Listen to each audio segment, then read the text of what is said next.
Good evening, I'm John Batchelor. This is the John Batchelor Show. The two giants of planet Earth, China and India, 1 billion plus each, dominating Asia, sharing Asia. Gordon Chang of Forbes.com is with me. Gordon, you have taught me that China will get old before it gets rich, and India will be young forever. Is that correct? Well, at least young for most of the 21st century, because you have a population which is young now, and at least through about 2050, it is going to be a very, very vibrant group. We welcome Jayadev Ranade he's the president of the Center for China Analysis and Strategy. He is in New Delhi. Jayadev, a very good morning to you. Thank you for joining. Most recently in the news, the Prime Minister of India, described as the quiet economist, Manmohan Singh, in conversation and a new treaty with the Chinese. Why is a treaty necessary at this point? What does it mean about the relationship of the two giants? Good morning to you. Good morning. Good morning, John. It's actually the Border Defense Cooperation Agreement which has been signed.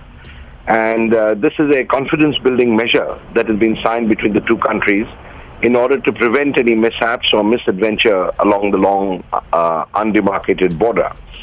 The Border Defense Cooperation Agreement was considered necessary. In fact, it was initially proposed by the Chinese last year when their defense minister had come to India. And it provided essentially for two things. One was a demilitarized zone, to put it in loose terms, along the border. And the second was to freeze the border defense infrastructure construction by both sides, which would have been extremely disadvantageous to us. Anyway, after negotiations, what has been signed is one more confidence-building measure, which prevents, shall I put it, seeks to prevent eyeball-to-eyeball or very close confrontations on the border. Jayadev, there have been confidence-building measures before, but in the middle of April of this year, we saw a platoon-sized force of Chinese soldiers camp out on the Indian side of the line of actual control for about 3 weeks. Is this going to be an agreement that will be forgotten in a year or so, or is this going to be something which is more permanent?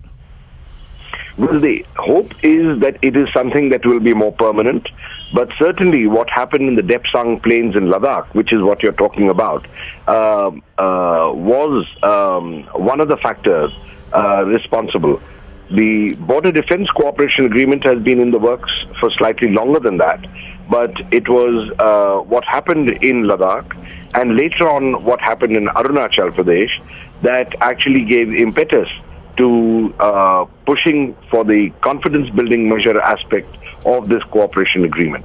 And there was no agreement as regards construction of defense infrastructure by us. Once upon a time, it was called the Great Game, Jayadev, and Manmohan Singh traveled on to Moscow, I think within these last days, visiting Vladimir Putin. Explain, please, the balance that he's seeking. Delhi, Moscow, Beijing. What is their relationship? How do they influence each other? Well, we've had a very long-standing relationship with, the former Soviet Union, now Russia. And there is collaboration going on the civil nuclear cooperation aspect. And that was one of the reasons why Manmohan Singh went to Moscow, apart from the economic ties and the defense relationship that exists between the two countries. It was also to indicate that it's not a standalone visit to Beijing, and to indicate that we do have a strong relationship with Russia. And it was after that he went to Beijing.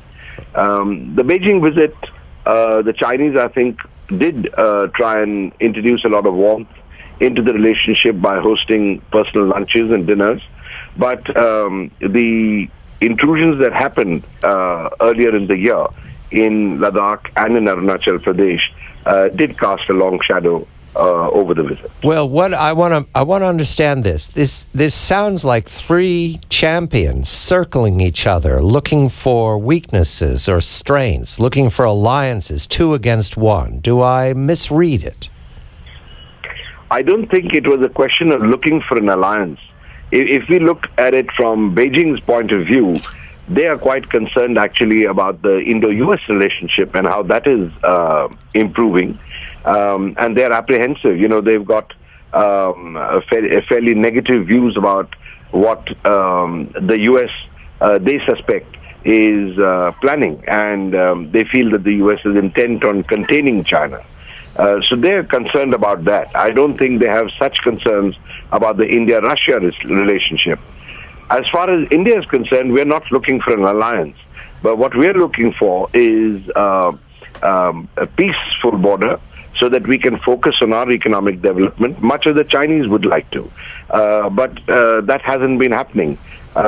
Chinese territorial claims have been expanding, and they've been getting more assertive, which is what explains India's desire to keep its options open and also build up better relations with the neighborhood.